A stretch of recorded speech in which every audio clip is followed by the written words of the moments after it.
오늘은 느헤미야 1장 1절로 9절 말씀 중심으로 불편을 참고 살지 말라라고 하는 제목으로 오늘을 나누려고 합니다. 6월이 되면 우리는 대한민국이라는 나라, 우리의 조국에 대해서 참 깊이 생각을 하지 않을 수 없는 그런 시간들을 보내게 됩니다. 그 이유는 아무래도 참 비극적인 전쟁인 6.25 동족 상잔의 잔혹한 그런 전쟁 때문이기도 합니다.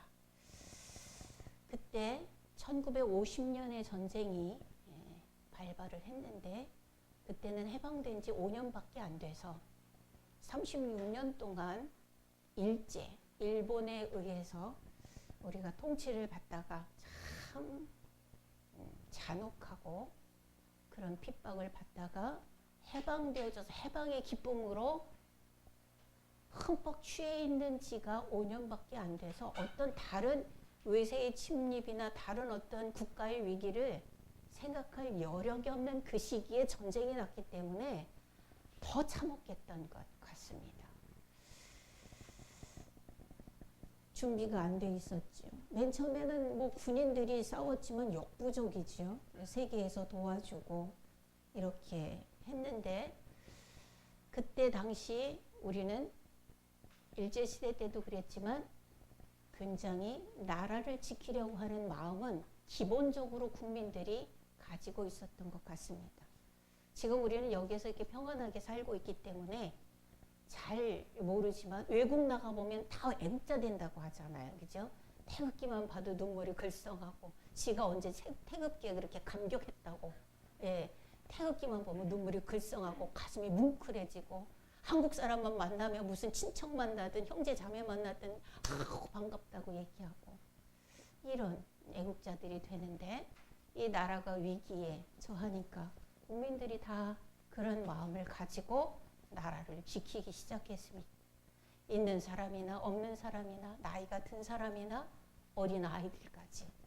그래서 총이라고 하는 것은 쏠 줄도 잡아보지도 못하고 쏠 줄도 모르는 아이들이 학도병이라고 하는 이름으로 나가서 전쟁을 치러내고 그 험악한 전투들을 끝까지 버텨내고 뭐 이런 일화들이 우리에게 많이 회자가 되고 있습니다. 우리는 그들이 가졌던 나라를 지켜내자 라고 하면서 가졌던 이 마음을 일컬어서 사명이라고 말합니다. 사명이라고 하는 것은 맡겨진 임무라는 사전적 의미를 가지고 있습니다. 누구에게 맡겼지요? 누구를 불러서 은고히 너 이리 나와 해서 누가 불러서 대통령이 명하노니 뭐 이래서 맡겨진 사명이 아니에요. 그 사명은 역사가 그 당시에 그들에게 맡겨놓은 임무였었던 겁니다. 네. 이제 우리는 이 맡겨진 임무라고 하는 것을 영적으로 해석하기 위해서 하나님과 하나님의 자녀된 우리와의 관계를 잘 이해해야 할 시간이 되었습니다. 네. 하나님은 우리를 이 땅에 이 시대에 살게 하실 때 그냥 목적 없이 아무 이유 없이 그냥 낯선이 살거라 이렇게 해서 세상에 보내신 것이 아닙니다. 그렇게 살도록 하지 않으셨습니다. 그렇게 하나님이 우리를 향하신 하나님의 뜻, 하나님의 계획은 굉장히 분명해요. 성경 전체를 읽어볼 때 이래도 되나? 나 이러고 살아도 되나? 라고 하는 늘 위기감 같은 것이 듭니다. 저만 그런가요? 우리 모두 다 그래야 되지 않나? 라는 생각을 합니다. 하나님의 뜻이 분명합니다. 첫 번째로 우리는 이런 생각을 해야 돼요. 하나님은 우리를 하나님의 마음에 들게 만들으셨다는 거예요. 하나님은 우리를 하나님의 마음에 들게 만들으셨어요. 우리는 이렇게 서로 볼 때 별로지 않아요? 네. 우리 남묘 원장님은 나한테 누가 예쁘게 생겼어요. 그러니까 그건 아니고요 라고 얘기를 하는데 예, 그건 아니고요. 여러분들은 여러분 자신들이 마음에 드나요? 누구는 뚱뚱하고 누구는 날씬하고 누구는 키가 크고 누구는 작고 누구는 지혜롭고 누구는 조금 어둡고 이런저런 여러 가지 이유로 누구는 좀 가졌고 누구는 좀 못 가졌고 이런 이유로 우리들은 나도 남도 서로 마음에 들지 않아요. 그런데 하나님은 우리를 만들어 놓으시고 뭐라고 말씀하셨냐면 보시기에 심히 좋았더라 그랬어요. 이렇게 만드신 하나님은 그 상태가 영원하기를 기대하세요. 우리는 일시적으로 왔다 가는 바람돌이들이 아니에요. 하나님은 그 생명이 영원하기를 원하세요. 이게 하나님의 첫 번째 우리를 향한 뜻이에요. 우리는 하나님이 기뻐하는 모습으로 하나님이 만족할 만한 모습으로 만들어 놓으셨다라고 하는 것, 그리고 그 상태가 영원히 가기를 기대한다라고 하는 것, 이것이 하나님이 우리를 향한 기본 첫 번째 뜻이라는 거예요. 그것이 영원치 못할 상황이 되어지니까 하나님이 오히려 난리가 났죠. 그래서 천국에서 난리가 나서 천상에 영광 보좌를 버리고 아들 보내고 아들 오고 뭐 심각하게 고난을 받고 막 채찍질 당하고 탁 터지고 십자가에 못 박혀서 참혹한 죽음을 죽고 그리고 부활하시고 다시 영혼을 살 수 있는 존재로 회복시켜 놓으신 거예요. 이게 하나님이 우리를 향한 뜻이에요. 영원해야 된다라고 하는 것. 그 다음에 두 번째 하나님의 마음은 뭐냐 하면 우리를 통하여 기쁨 얻기를 원하신다는 거예요. 기뻐하기를 원해요. 에이, 쟤는 맨날 저래. 이렇게 인상이 막 찌그러지는 이러한 것을 기대하는 것이 아니라 우리를 보면서 늘 기뻐하기를 원하세요. 그래서 하나님은 하나님의 자녀들이 예배에 나와 하나님의 얼굴을 향하여서 열린 마음으로 앉아있는 걸 너무 기뻐하시는 거예요. 여러분 손주들이 거의 다 있으시죠? 우리의 나이는 손주들이 있는 나이인데 아들 며느리가 할 수 있는 최고의 효도는 뭐예요? 손주 낳아서 자꾸 보여주는 거예요. 그 손주가 뭐 똥 싸고 오줌 싸던 애가 무슨 효도를 해요? 근데 보는 것 자체로 우리는 행복하잖아요. 고약한 며느리 만나면 너희들 한번 당해봐라 그러고 손주 안 보여주잖아요. 그게 할머니 할아버지들한테는 큰 형벌이요. 하나님 앞에는 어떤 재롱보다도 어떤 헌신보다도 우리가 하나님 앞에 나와 하나님을 향하여서 아버지 하는 것이 최고의 선물이에요. 최고의 효도예요. 최고의 기쁨을 드리는 거예요. 그리고 하나님은 예배를 통해서 하나님을 거룩히 여김을 받으셔야 해요. 그렇죠? 예배를 드려야 해요. 여러분 주일 성수를요 우습게 여기지 마세요. 나는 우리 모든 성도들이요 주일 성수하는 일에 목숨을 걸었으면 좋겠어요. 주일날 하나님께 예배 드리는 것 이외에 더 중요한 일이 생기는 불행한 삶을 살지 않았으면 좋겠어요. 왜냐하면 제가 한 주간 동안 지난주에 많이 빠지셨잖아요. 한 주간 동안 하나님 앞에 한을 품고 기도를 했어요. 왜냐하면 제가 당당하게 요구를 했어요. 하나님 앞에. 하나님, 저도 신학교 가기 전에 직장 생활했거든요. 주 야간 맞교대를 하는 직장, 그때는 그랬어요. 80년대 초였기 때문에 그런 회사를 다녔습니다. 그런데 주일날 나가서 일해야 돼요. 그때 별로 신앙도 좋지 않았습니다.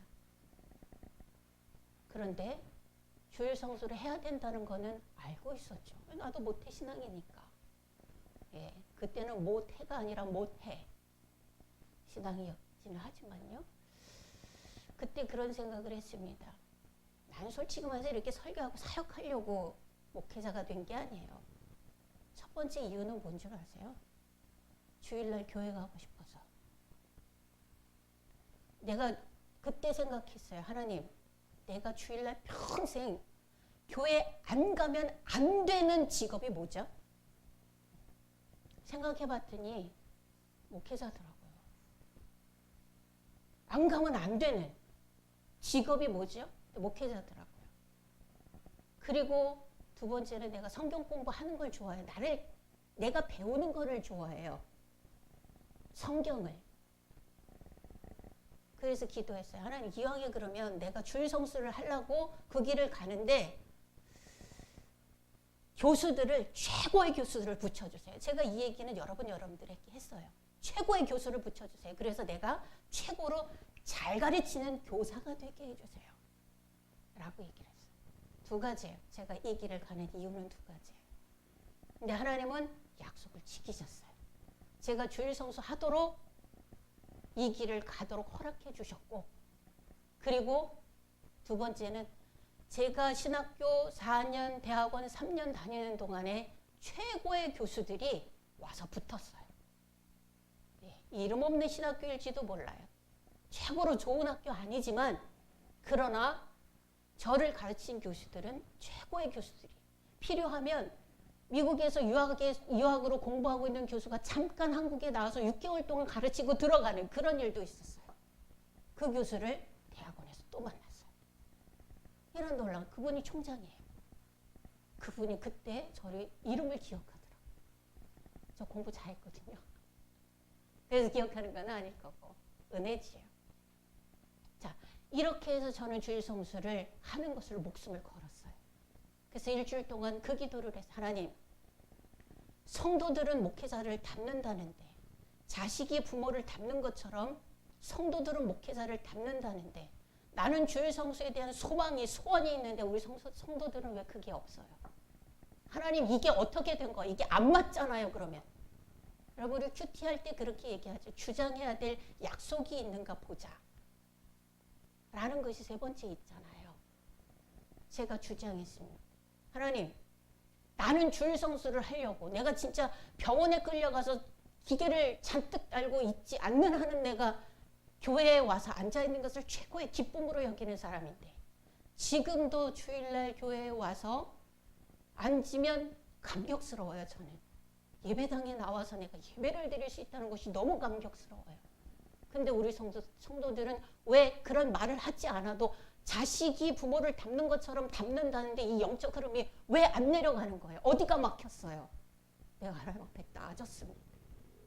어쨌든 하나님은 우리의 존재가 하나님 앞에 나와서 예배를 통해서 하나님을 만나는 걸 굉장히 기뻐하시는 그런 이유로 우리를 부르셨다는 거예요. 이게 하나님의 두 번째 마음임을 우리는 기억해야 해요.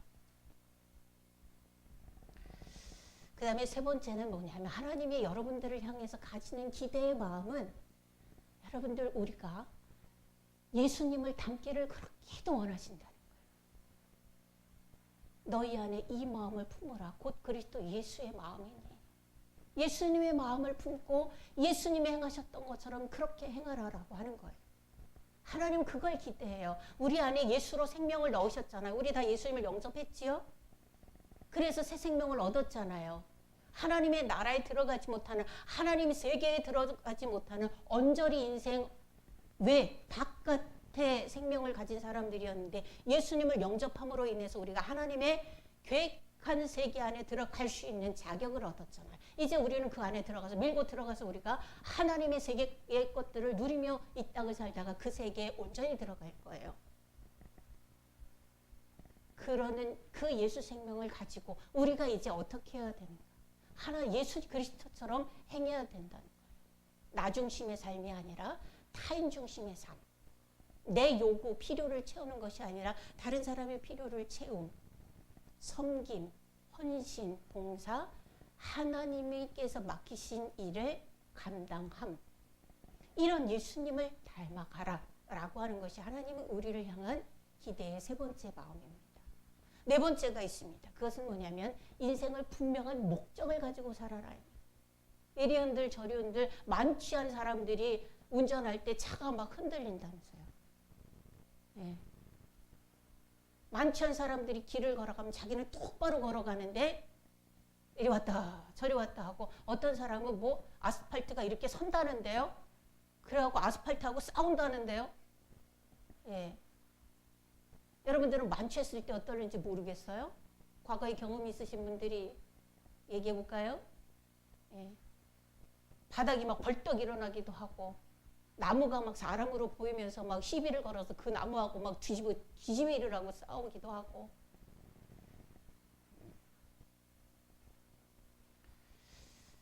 그런 게 목적이 아니고 하나님께서 우리를 향한 목적은 갈팡질팡이 아니에요. 갈팡질팡이 아니에요. 되나 마나 사는 삶이 아니에요. 그냥 났으니까 이제 한 세상을 살아가는 그런 정도의 삶이 아니에요. 하나님 분명한 비전을 주셨고 그것을 우리가 목표로 삼아서 그것을 이루어내는 삶을 살기를 원하시는 것이 하나님 우리를 향한 기대의 마음이에요. 우리는 이런 것들을 잘 이해를 하고 목적을 가지고 살아가야 해요. 누구든지 하나님의 기대와 목적에 맞춰 사는 사람들이 사람의 역사에서 하나님의 나라들을 만들어 가고 하나님의 계획들을 이루어가는 삶을 살 수 있었어요. 그런 사람들은 특별히 부름받은 목회자 혹은 특별한 사역자로 부름받은 사람들, 이런 사람들만의 몫은 아니에요. 하나님 앞에 새 생명을 얻은 하나님의 자녀들 모두가 다 그런 삶을 살아내는 것이에요. 그러면 저와 여러분들 모두가 다 그런 비전과 목표를 가지고 살아가야 된다라고 하는 이야기가 나옵니다. 세상은 언제나 늘 꼭 기억하세요. 세상은 언제나 늘 하나님의 뜻대로 흘러가지 않습니다. 하나님의 뜻이 아닌 하나님을 대적하는 모양, 사단의 계획, 사람의 타락, 이런 것들을 향해서 흘러가게끔 되어져 있어요. 그것이 세상 역사예요. 세상 흐름이에요. 그래서 하나님의 사람들은 그런 모습들이, 그런 흐름들이 불편해야 해요. 오늘 설교의 제목이 뭐죠? 불편을 참지 말라요. 네? 불편을 참고 살지 말라예요. 이 불편을 참고 살지 말라라는 얘기예요. 사람들하고 나 불편하다고 사람들하고 뒤집이하고 싸우고 살아라 이 얘기 아닙니다. 세상의 흐름이 하나님의 뜻대로 가지 않는 것, 이런 것들을 보면서 그것을 불편을 느껴야 하는 거예요. 왜? 하나님의 자녀이기 때문에 이거는 세상 성경에 없는 얘기인데 성경에는 이렇게 가르치지 않는데 왜 그러지? 라고 하는 그런 고민이라도 할 수 있어야 된다는 거죠.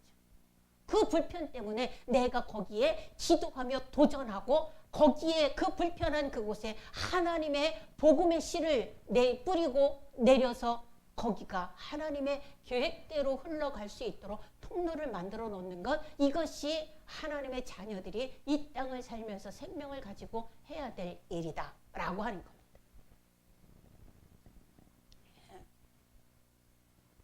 그렇게 하는 것을, 그 불편에서 하나님의 뜻대로 되어지도록 그렇게 만드는 것, 그것을 우리는 다시 이름하여 사명이라고 얘기를 하는 거예요. 사명. 네. 그건 누가 가진다고요? 사명은 목회자만, 사역자만 가지는 게 아니라 사명은 하나님의 자녀된 우리 모두가 가지는 것이 이 사명이다. 복음이 없어서 인생을 정말 열심히 사는데 밑빠진 도구로 살고, 그리고 돈이 있으면서도 인생의 가치를 모르고 흐느적거리고, 이런 사람들에게 가서 복음을 전하는 것, 이게 우리의 사명이라는 거예요.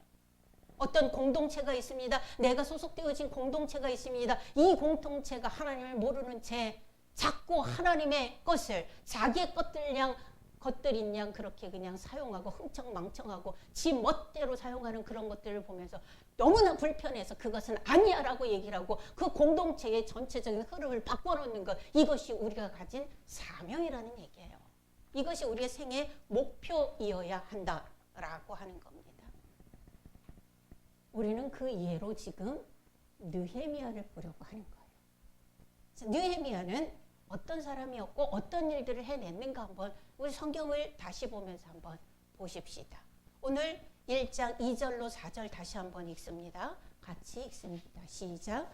내 형제들 가운데 하나인 하나니가 두어 사람과 함께 유다에서 내게 이르렀으니 사로잡힘을 면하고 남아있는 유다와 편을 물은즉 그들이 내게 이르되 사로잡힘을 면하고 남아있는 자들이 그 지방 거기에서 큰 환난을 당하고 능욕을 받으며 예루살렘 성은 허물어지고 성문들은 불탔다 하는지라.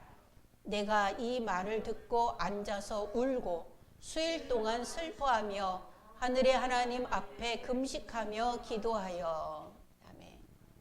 2장 3절로 5절도 함께 읽습니다. 2장입니다. 시작. 왕께 대답하되 왕은 만세수를 하옵소서. 내 조상의 묘실이 있는 성읍이 이제까지 황폐하고 성문이 불탔사오니 내가 어찌 그 얼굴에 수심이 없사오리까 하니 왕이 내게 이르시되 그러면 내가 무엇을 원하느냐 하시기로 내가 곧 하늘의 하나님께 묵도하고 왕에게 아뢰되 왕이 만일 좋게 여기시고 종이 왕의 목전에서 은혜를 얻었사오면 나를 유다 땅 나의 조상들의 묘실에 있는 성읍에 보내어 그 성을 건축하게 하옵소서 하였는데. 자, 지금 읽은 것들을 기억하세요. 느헤미야가 이럴 위치에 있지 않습니다. 느헤미야는 전쟁 포로로 잡혀와서 지금 왕궁에서 노예살이를 하고 있는 중이에요. 그런데 느헤미야에게 들려온 예루살렘, 유다와 예루살렘의 근황이 어땠느냐 하면 남아있는 자들이 거기에서 큰 환난을 당하고 능욕을 당하고 예루살렘 성은 허물어지고 성문들은 불탔다. 이런 소리가 들리는 거예요. 전쟁 포로로 잡혀간 노예 주제에 어쩌라고. 자기 나라가 전쟁에 졌기 때문에 그것은 어쩔 수가 없는 거예요. 여러분, 전쟁은 참혹합니다. 지금 우리가 우크라이나 전쟁 소식을 뉴스에서 계속 듣지만 다 허물어지고 다 없어지는 거예요. 우리 6.25 때 수원도요. 예, 수원도 저는 6.25 때 없었지만 제가 62년 산이거든요. 근데 수원에 저 어렸을 때만 해도 이 사대문이 없었어요. 그래서 우리 어렸을 때 늘 뭐라고 했냐면 남문은 남아있고 동문은 도망가고 서문은 서있고 북문은 부서졌다 이렇게 얘기했었거든요. 그걸 노래로 하면서 다녔어요. 뭔지도 모르면서 예, 흥얼거리고 다녔다고요. 저거 다시 재건한 거예요. 얼마 안 된 거예요. 저거. 전쟁은 부서지는 거거든요. 근데 포로로 잡혀간 주제에 전쟁에서 진 내 나라 내 백성이 능욕을 당하고 고통을 당하고 성은 무너지고 성문은 불타 없어지고 당연하지. 전쟁에서 뭐가 남을 거라고. 우리가 전쟁을 싫어하고 어려워하는 이유는 이거예요. 많은 사람이 죽고 다 부서지기 때문에 그래요. 남는 것이 없기 때문에 그래요. 얼마나 참혹해요. 이것 때문에 어려워하는 거거든요. 이 소식을 느헤미야가 수산궁에서 궁에 있는 노예로 살면서 들은 거예요. 어쩌라고. 근데 수일을 금식하고 울면서 기도했다라고 얘기해요. 금식하고 밥도 못 먹고 기도했어요. 그러니 그 얼굴이 초췌하지 않겠느냐고요. 그 왕이 불안하지. 왜? 자기 먹거리를 담당하고 있는 노예거든. 더구나 술에다가 약 타면 어떡해. 예. 그냥 마시기만 하면 가는 건데 불안하거든요. 너 왜 그래? 얼굴이 왜 그래? 전 같지 않은데? 그랬더니 느헤미야가 얘기하죠. 왕이시여, 내가 왕께 은혜를 얻어 이 자리에 있는 것이 사실이면 나를 내 나라에 보내주세요. 내가 가서 성을 건축하고 회복시켜야 되겠습니다. 노예 주제예요. 노예 주제예요. 그때의 느헤미야의 마음이 어땠다라고 성경이 기록하고 있냐 하면 2장 2절 우리 한번 같이 볼게요. 2장 2절은 우리가 안 읽었거든요. 2절 같이 읽습니다. 시작. 왕이 내게 이르되 내가 병이 없거늘 어찌하여 얼굴에 수심이 있느냐. 이는 필연 내 마음에 근심이 있음이로다 하더라. 그때에 내가 크게 두려워하여. 이 말을 할 때에 마음을 졸이고 무섭고 두려운 마음을 가지고 있었다. 그런데 그 무섭고 두려운 그 마음보다도 하나님의 나라와 하나님의 성이, 하나님의 백성들이 고통당하는 것이 불편한 거예요. 그게 더 마음이 아픈 거예요. 그게 더 괴로운 거예요. 그래서 두렵고 불편하고 무섭지만은 용기를 내서 나 좀 보내주세요 라고 얘기합니다. 이게 하나님의 백성의 사명, 삶의 목표라고 하는 거예요. 1장 1절에 보면은 이 느헤미야가 수산궁에 있었다라고 얘기를 합니다. 수산궁에 있었던 또 하나의 사람이 있습니다. 누구지요? 에스더입니다. 에스더는요, 거기에 잡혀간 많은 유다인들이 있었어요. 근데 그 나라의 군대 장관이 유다인들을 싹 멸족시키겠대요. 인종 청소지요. 우리가 지금 근현대사를 살면서 인종 청소를 시켰던 많은 독재자들에 대해서 국제적인 심판에서 사형을 내리고 국제적인 전범자로 세우고 이러는 이유가 사람을 그렇게 함부로 죽이면 안 돼서 그래요. 그런데 그 나라의 하만이라고 하는 그 군대 장관이 이스라엘 백성들을 싹 죽이겠다는 계획을 가졌어요. 이게 불편했어요. 불편하기만 해요? 그러면 안 되는 거잖아요. 근데 노예들 주제에 어쩔 거냐고, 노예들 주제에. 그때 거기에 대해서 한거에서 일어난 것이 모르드게. 그리고 그 일을 수행하여서 왕께 고하고 자기가 죽을 각오를 하고 왕께 고하고 그 일을 해결한 사람이 에스더 왕비. 에스더가 이런 얘기를 해요. 4장 16절을 제가 읽어드릴게요. 에스더서니까 그냥 듣기만 하세요. 당신은 가서 수선에 있는 유다인을 다 모으고 나를 위하여 금식하되 밤낮 3일을 먹지도 말고 마시지도 마소서. 나도 나의 시녀와 더불어 그렇게 금식한 후에 규례를 어기고 왕에게 나아가리니 죽으면 죽으리이다. 죽음을 각오하고 그 불편을 참지 않는 거예요. 이것이 하나님의 백성들이 해야 될 일이다. 사명자들이 역사적 흐름을 거슬러 올라가서 하나님의 뜻을 이 땅에 세워가는데 언제나 얼마나 큰 어려움을 가졌는지 우리는 볼 수 있어요. 하나님의 일을 한다고 해서 늘 술술 잘 풀리기만 하지는 않아요. 오히려 더 어렵고 힘들 수 있어요. 여러분들이 신앙생활을 잘하는 건 잘하려고 하면 안 될걸요? 주일 성수 이제 해야지.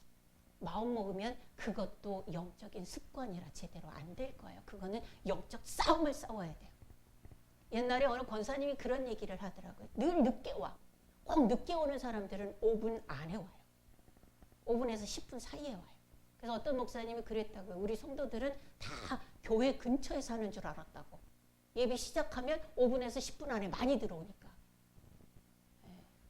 그것을 고치려고 노력을 하는데 아이들 키울 때요.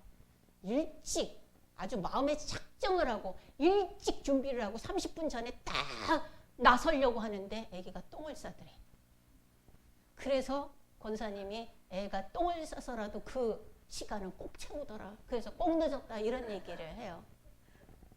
여러분 제대로 신앙생활이요 하는 것이요 만만치는 않습니다. 우리는 몸에 배어서 주일 성수하는 게 이게 저는 행복이니까 이렇게 하죠. 주일 성수하는 게 쉬워요? 이렇게 되기까지 쉽지 않아요. 하나님 앞에 하나님 기뻐하시는 일을 헌신하는 게 쉬워요?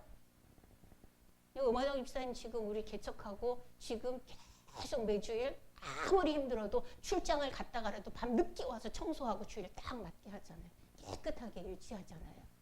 이거 이렇게 하거든요. 쉬워요? 안 쉬워요. 오빠라서 얘기하는 게 아니에요. 성도에게, 뭐 담임 목사가 성도를 볼 때 얘기하는 거 쉽지 않아요. 여러분 봉사 해보셨잖아요. 꾸준히 그 일을 내가 계속 해나가는 거 쉬워요? 안 쉬워요. 이들이 지희 고하를 막론하고 에스더는 왕비였지만 느헤미야는 노예였지만 지희 고하를 막론하고 하나님이 기뻐하시는 일을 하는 건 언제나 장애가 있어요. 목숨을 걸고 하는 거예요. 그런데 그것을 걸고 하면 역사를 바꾸는 겁니다. 하나님이 기뻐하시는 그런 이상적인 삶을 하나님의 백성으로 하나님의 가족으로서 살아내는 거예요.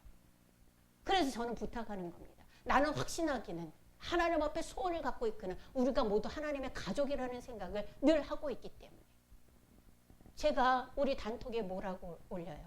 맑은 샘 가족이라고 올리지요. 저는 하나님의 가족이라고 생각하기 때문에 당당하게 여러분들에게 말씀드립니다. 하나님의 가족은 이 땅에 하나님을 거슬러 올라가는 이런 흐름들을 막고 하나님의 뜻에 맞도록 제대로 흘러갈 수 있도록 만드는 것이 하나님께서 주신 사명이다라고. 그런 목적을 가지고 그 목적을 이루어내는 것이 우리 인생의 목표가 되어야 한다. 예수님은 어떠셨을까요? 예수님은 요한복음 17장 대제사장의 마지막 기도를 우리에게 자기 기도의 내용을 알려주시면서 4절에 이런 얘기를 합니다. 아버지께서 내게 하라고 주신 일을 내가 다 이루어 아버지를 이 세상에서 영화롭게 하였사오니. 이런 얘기예요. 예수님이 이 땅에 오신 것은 하나님 아버지가 내게 주신 일을 나는 이루어냈습니다. 이루어낸 것뿐만 아니라 이 일로 인해서 하나님은 영화롭게 되셨기 때문에 나는 할 일을 다 했습니다. 라는 얘기를 해요. 그런데 그 일들을 해나가는데 예수님은 쉬웠나요? 쉽지 않았습니다. 예수님 겟세마네 동산의 마지막 기도를 한번 생각해 보세요. 아버지, 십자가 이것을 내게서 옮겨 주옵소서. 그러나 나의 뜻대로 말고 아버지의 뜻대로 하옵소서. 이 기도를 할 때 예수님 얼만큼 기도해서 우리처럼 입만 나불나불 했나요? 아니요. 땀이 땅에 떨어지는 핏방울처럼 됐다 그래서 진흙을 쏟아내는 기도를 했어요. 진흙을 쏟아내는 기도. 우리 그런 기도 한 번도 안 해봤어요. 그렇게 기도하시면서 하나님이 내게 주신 사명을 내가 다 감당했습니다. 그 결과 하나님은 영광을 받으시게 되었습니다. 라고 얘기를 해요. 예수님도 그런 어려움 가운데 자기 생의 목표를 이루어내신 거예요. 우리는 되나 마나 사나 마나 이렇게 그냥 오늘 눈 떴으니까 히히덕거리면서 그냥 좋은 것만 내 몸에 육신에 좋은 것만 찾아다니며 산다. 참혹한 인생입니다. 바울도 사역의 마지막 부분을 달려가면서 사람들이 당신 죽일 거예요 라는 얘기를 했을 때 뭐라고 고백을 하느냐 하면 사도행전 20장 24절에 보면 나의 달려갈 길과 주 예수께 받은 사명 곧 하나님의 은혜의 복음을 증거하는 일을 마치려 하면은 나의 생명을 조금도 귀한 것으로 여기지 아니하노라. 이렇게 얘기를 해요. 어떤 사역자도 어떤 제자들도 어떤 하나님의 사람들도 사명을 감당하는 데 있어서 누워서 식은 죽 먹기로 감당할 수 있었던 사람은 없어요. 그러면 사단이 죽었지. 그러면 세상은 악하지 않죠. 그러면 사람은 죄인이 아니지. 그렇죠? 그러나 지금 우리는 죄인들과 함께 죄인으로서 살아가면서 구원받은 죄인으로서 구원받지 못한 죄인들과 더불어 살아가는 것이 이것이 핍박이에요. 세상은 타락으로 향해서 흘러가요. 멸망으로 향해서 흘러가게끔 되어져 있어요. 거기에 주관자는 정말로 간악하기가 이를 데 없고 그 힘이 세기가 상상을 못할 사단이 권세를 쥐고 그 흉악한 웃음을 웃어가면서 좌지우지하고 있어요. 여기에서 우리의 힘을 가지고 이 흐름을 거슬러 올라가야 돼. 우리라도 올라가야 되고 주변의 사람들한테 같이 올라가자고 얘기를 해야 돼요. 쉬워요? 쉽지 않아요. 그래도 이것이 생의 목표이어야 해요. 사명이라는 것은 하나님이 기뻐하시는, 하나님이 기대하시는 목적을 이루는 삶입니다. 이건요, 선택이 아니고 하나님의 가족들에게 주어진 당연한, 반드시 해야 되는 삶의 의무입니다. 남원장님 문제가 있나요, 에어컨이?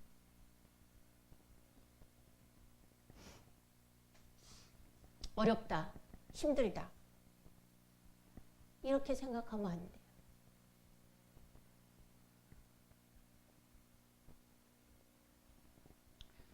사명을 이루는 삶에 대한 바울의 권면을 우리 한번 들어보면 좋겠어요. 고린도전서 10장을 한번 찾아가 봅시다. 신약성경 고린도전서 10장입니다.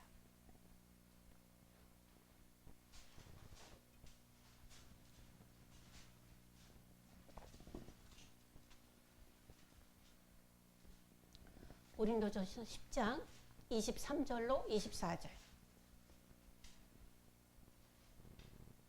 함께 있습니다. 시작. 모든 것이 가하나 모든 것이 유익한 것은 아니요 모든 것이 가하나 모든 것이 덕을 세우는 것은 아니니 누구든지 자기의 유익을 구하지 말고 남의 유익을 구하라. 31절로 33절까지 또 봅니다. 시작.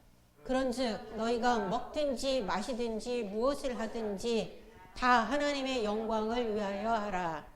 유대인에게나 헬라인에게나 하나님의 교회에나 거치는 자가 되지 말고 나와 같이 모든 일이 모든 사람을 기쁘게 하여 자신의 유익을 구하지 아니하고 많은 사람의 유익을 구하여 그들로 구원을 받게 하라. 아멘. 그런즉 너희가 먹든지 마시든지 무엇을 하든지 다 하나님의 영광을 위하여 하라. 왜 먹어요? 살라고 먹어요? 어떻게 사는데요? 라는 이 물음에 대답을 어떻게 하시겠습니까? 하나님이 기뻐하시는 일을 하기 위해서요 라는 대답이 여러분들의 결단 속에서 나오면 좋겠어요. 왜 이 맛있는 음료를 왜 마셔요? 목이 말라서요. 갈증을 해소하고 무슨 말을 할 건데요? 다른 사람에게 복음을 전할 거예요. 라고 하는 이 말들이 여러분들의 생애의 이유였으면 참 좋겠습니다. 하나님의 영광을 위하여. 바울은 그 얘기를 해요. 잘 먹고 잘 살면서 우상 숭배하던 고린도 교인들에게 그런 얘기를 해요. 모든 것이 가하다. 모든 것이 가능해. 뭘 해도 돼. 그런데 그 모든 것이 다 너에게 유익한 것이 아니야. 모든 것이 다 가능해. 그런데 그것이 모든 것이 다 덕을 세우는 게 아니야. 그러면 하나님의 유익과 너의 유익을 위해서 유익한 것과 덕을 세울 수 있는 것을 골라야 되지 않겠느냐 라고 하는 도전입니다. 먹든지 마시든지 다 무엇을 하든지 하나님의 영광을 위해서 해라. 내가 다른 사람들을 위해서 산 것처럼 너희도 그렇게 했으면 좋겠어 라고 하는 그런 권면입니다. 이것이 우리의 사명입니다. 그런데 우리는 쉽게 하는 일들이 하나님의 뜻이 아닌 나의 편의, 내가 편하면 돼. 불편하게 살라는 얘기 아니에요. 예, 이런 불편을 얘기하는 게 아니에요. 일부러 가난하게 살고 일부러 고생하고 일부러 지저분하게 일부러 찌질하게 이렇게 살라는 얘기 절대 아니에요. 자기의 편리만 추구하면 타락하게 되어져요. 지금 세계에 일어나는 그런 이슈들, 예, 데모하고 자기의 이익을 취하려고 할 때 전쟁이 일어나고 이렇게 되는 거잖아요. 사람과 사람 간에도 마찬가지, 자기 자신도 마찬가지. 자기 자신도 자기 편의만 추구하면 그러면 하나님의 기뻐하심과는 분명히 멀어집니다. 자기 재미만 추구하고 살아봐요. 유익된 미래가 보장이 되나요? 멀어져요. 이런 흐름을 불편해라는 얘기예요. 이런 흐름을, 그런 불편을 참지 말고 거슬러라 라고 하는 얘기입니다. 여러분, 하나님의 뜻과 이 흐름이 달리 갈 때 불편뿐만 아니라 여러분 하나님의 가족으로서 불쾌해하기까지 해야 돼요. 그게 맞아요. 불편과 불쾌. 그래서 그것을 고쳐나가는 그런 하나님의 백성들이어야 합니다. 그래서 사람들을 붙잡고 이거는 아니야 라고 얘기를 해줘야 돼요. 개인에게는 복음을 전해야 되고 공동체에는 하나님의 뜻을 전해야 되고 이렇게 해야 됩니다. 왜요? 그들 주변에 있는 사람 중에 유일하게 하나님을 아는 사람이 여러분들일지 모르잖아요. 우리가 그 일들을 행하는 데는 사실은 시간이 많이 남지 않았어요. 왜? 여기 다 앞에 거의 다가 다 육자 들어가잖아요. 육자 들어가잖아요. 젊은이들이 오자인데 어떡할 거예요? 우리 교회 아주 연소한 젊은이가 5자 후반인데 어쩔 거냐고. 얼마나 남았다고 생각하세요? 우리가 기력이 쇠하기 전에 그래도는 생각하고 말을 똑바로 할 수 있는 시간이 얼마나 남았다고 생각하세요? 우리 더 늙어 더 힘들고 병들고 지치면 말도 어눌해지고 일어나기도 힘든 그 시간들이 꽤나 길 텐데 그거 빼면 얼마나 남았다고 생각하세요? 모르잖아요.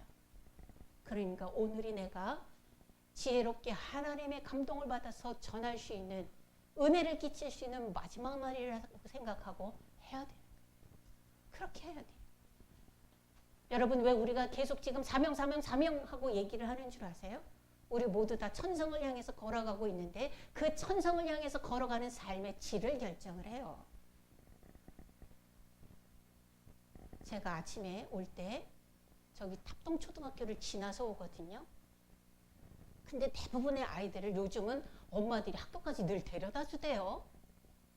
나는 어려서도 혼자 갔던 것 같은데 2학년 때까지는 옹정 목사님이 학교에 있었어요. 6학년 나는 2학년. 그러니까 오빠를 따라가긴 했어요. 1, 2학년 때는. 갈 때는 올 때는 혼자 왔고 오는 시간이 달라서. 근데 지금 엄마들이 다 데려다 주더라고요. 근데 아이들 학교 가는 걸 보면요. 엄마 손에 질질 이러고 끌려가는 애들이 많아. 어떤 애들은요. 저기 세수도 그냥 대충 했는지 머리가 이렇게 섰어. 네, 머리가 이렇게 쓴 채로 질질 끌려가. 엄마 막 이러면서 막 짜증 부려가면서. 대부분의 아이들이 99.99%가 그렇게 끌려가요. 그런데요. 제가 요새 그렇지 않은 아이 하나 발견했어요. 어떤 아이가 1학년 2반이라는데 하도 신기하니까 주변에 아줌마들이 물어보는 거예요. 어머 쟤 좀 봐. 맨 처음에 볼 때는 어머 쟤 좀 봐. 그래서 나도 걔 가는 거 구경하고 갔거든요. 그리고 두 번째 볼 때는 어떤 아줌마가 묻더라고요. 너 몇 학년 몇 반이니? 1학년 2반이요. 걔는 어떻게 가냐면 노래하면서 흔들면서 가요.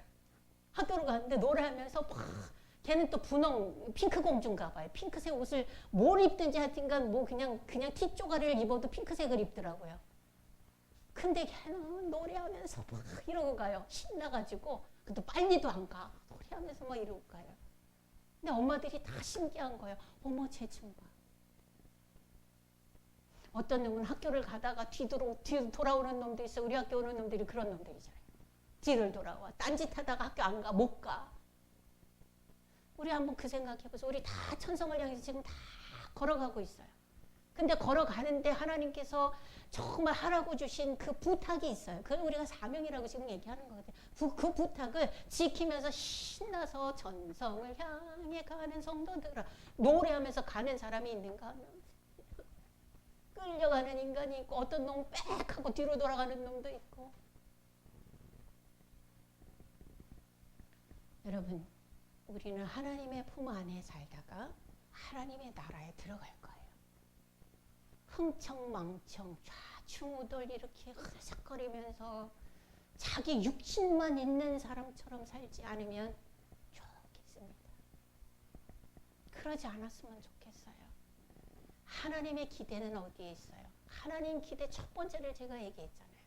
하나님의 기대는 하나님의 마음은 우리를 하나님이 기뻐하실 수 있는 하나님의 만족할 수 있는 그런 존재로 만드시고 그 상태가 영원히 유지되는 그것을 기대하신다라고 제가 첫 번째로 말씀을 드렸습니다. 우리의 삶의 질이 사명을 감당하는 신나는 즐거운 하나님의 뜻에 거스르는 것을 다 변화시키고 제대로 돌려놓으면서 재밌게 천성을 향해서 걸어가는 그런 멋진 성도의 삶이 되시기를 주의 이름으로 축원합니다. 기도하겠습니다.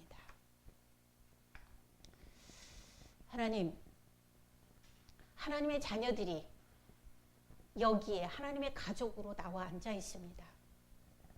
아버지 하나님, 다시 저들이 살아갈 삶의 방향을 잡게 하여 주시옵소서. 하나님께서는 우리에게 직업이라는 것도 주셨고, 의지라는 것도 주셨고, 분별이라는 것도 주셨고, 목적이라는 것도 주셨습니다.